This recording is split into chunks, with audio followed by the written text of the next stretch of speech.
Friday the 16th of June 2023, Yasmin's piercing appointment. Copacabana, Rio de Janeiro, 26 degrees, hottish, sunny and slightly overcast.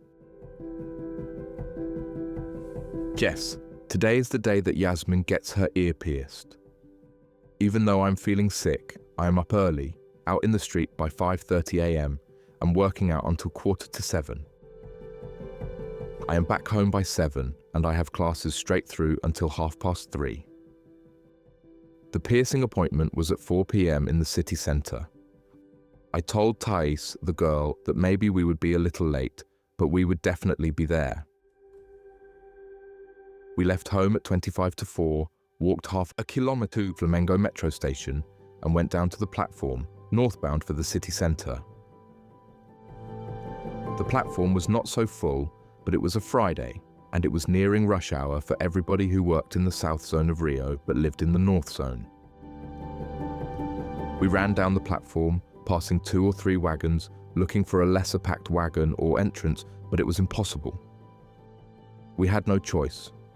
If we wanted to arrive on time or not be too late for the appointment, we would have to enter the metro in any way or form. Generally, in this situation, you follow who is entering in front of you. The person in front opening the way for you to enter usually reduces a little stress. It is a technique, but it is not always guaranteed to work. We finally got on. Yasmin was always very close to me. We tried to find a little extra space but could not. The experience of taking the Carioca Metro during rush hour on a Friday afternoon was unbearable and inhumane. Public transport in Rio has been a big problem for a long time. One of the jokes that remind me of the reality of taking public transport in Rio is, they transport cattle better, which is probably true.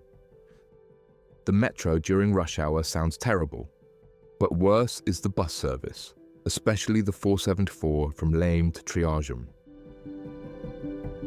This bus line is famous for a hijacking at gunpoint that happened 20 or so years ago in Jardim Botanico, where, unfortunately, a female hostage lost her life when the police tried to disarm the kidnapper.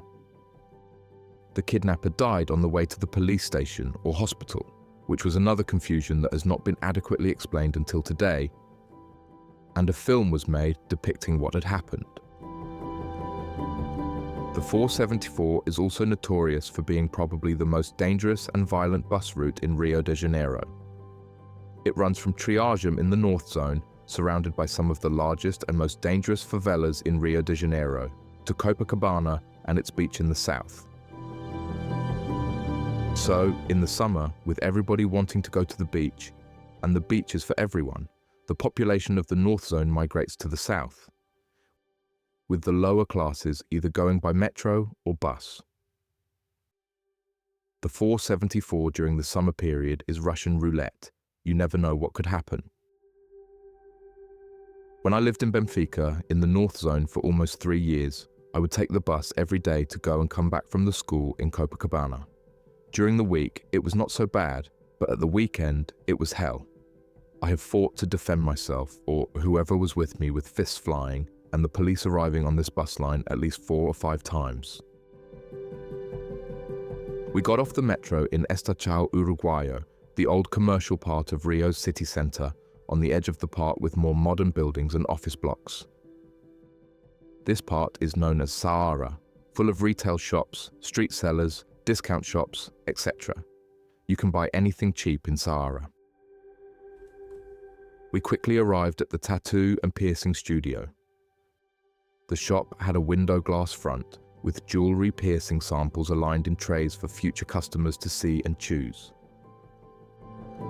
Inside the shop was a counter at the far end of the room with 2 women behind it, meeting and greeting the customers. It was clear that one was the receptionist, an older black lady with a lovely smile from her perfectly white teeth, and then there was Thais, who I recognized from her WhatsApp messages and the confirmation of our appointment. Before coming to Brazil, I dated Brazilian women in London and was also part of the Brazilian community in London, where there were many girls like Thais. Due to Brazil's beach and surf culture, I call them beach bunnies. They are beautiful, short girls with attractive faces and perfectly tanned bodies.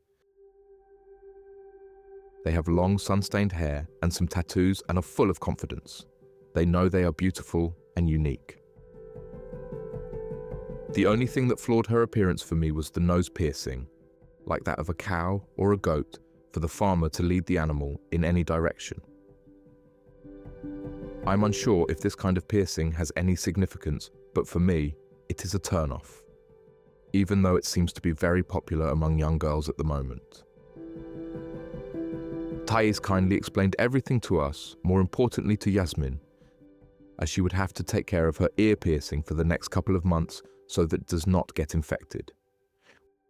We filled out a form, I paid, of course, and then we went to the back room with a type of doctor's bed for Yasmin to sit on. It was all done in less than 10 minutes. Yasmin did not jump, complain, cry, etc. Everything was good. We thanked her for her attention and patience and left with Yasmin feeling happy and realized. In half an hour, we were back home, and Yasmin was already treating and looking after her piercing with care and attention. Yasmin is not the vainest of girls. Truthfully, she is not very feminine at all, and she is even a little relaxed. As this piercing was important to her, she seemed to be taking more care of herself. When Nalva arrived home at about 6 p.m, the main topic of conversation was the piercing, her ear, and the care needed for the next couple of months. We decided to go out for dinner and eat esfihas in Lago do Machado, inside the traditional Condor Gallery. It is famous in Rio for its Arab food. I had not been there for a long time, and the esfihas were very good. It was a nice day. I did what I should have done as a father. I also worked and ate esfihas, which were very good too. In bed by 11 p.m. Thank you very much.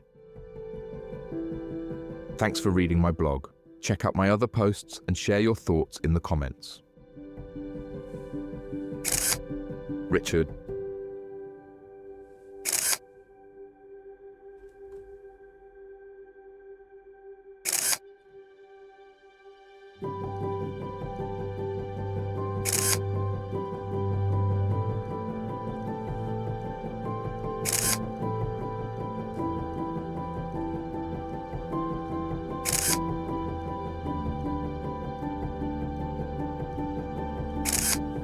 Photos by Richard George Photography.